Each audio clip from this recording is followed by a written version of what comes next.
Okay, so we were able to get through week one of Diddy's trial, and it's been a lot.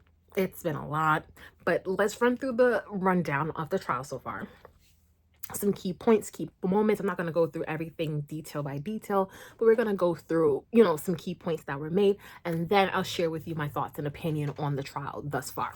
So, the trial starts out, they select the jury, they have opening statements, and then testimony starts. There was a testimony given from one of Diddy and Cassie's former escort, I should call him. He's a dancer or whatever. And key point one was when he basically said that, the whole urination thing, right? Where everyone is kind of accusing Diddy of being some weird diabolical stuff, and he's being accused of basically forcing men to urinate on her. This escort basically testifies to the fact that, it wasn't Diddy who instructed me to do the urination on Cassie. It was actually Cassie herself. So that kind of dispels some of the things that we already believe about Diddy. But the trial progressed, people are giving testimony, and then of course Cassie testifies. And as Cassie is testifying, she's testifying to the abusive behavior, she's testifying to the freak offs, she's testifying to basically everything that she can tell. She's telling it. Anything she's being asked, she's answering it, right? And then after she testifies to these different freak offs, to the different things, the various things that happened to her on a distress, she said a couple things. She said that basically, a couple of things that she said that stood out to me was basically that,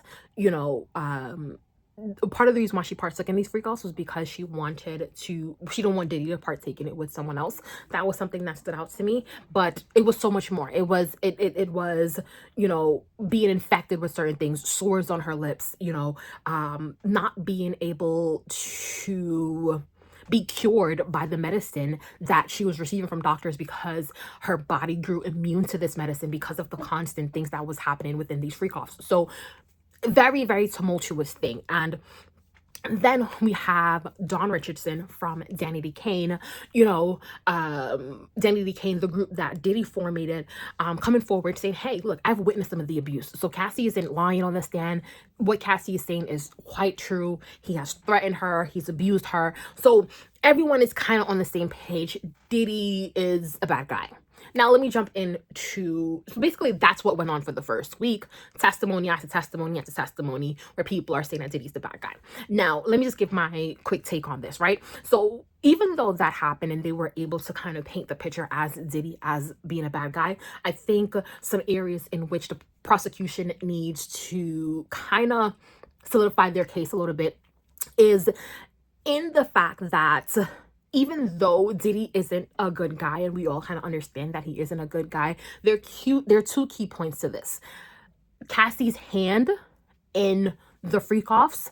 Everyone wants to make it seem like she's a total victim and she was totally oblivious or whatever. But based on testimonies from her and others, there are cracks in it, right? Where people can say, hey, well, Cassie, you too played a role in these freak offs. So you're not a complete victim, right? So I think that's a place in this trial where the prosecution is going to have a hard time, and also the prosecution is kind of struggling with making their case. This is point number 2 that I have from my observation. Like, he's on trial for, I think, racketeering. He's on it's a RICO case. They're charging him for minors at the party for drugs and all these. When are we going to start talking about the things that he's actually charged for?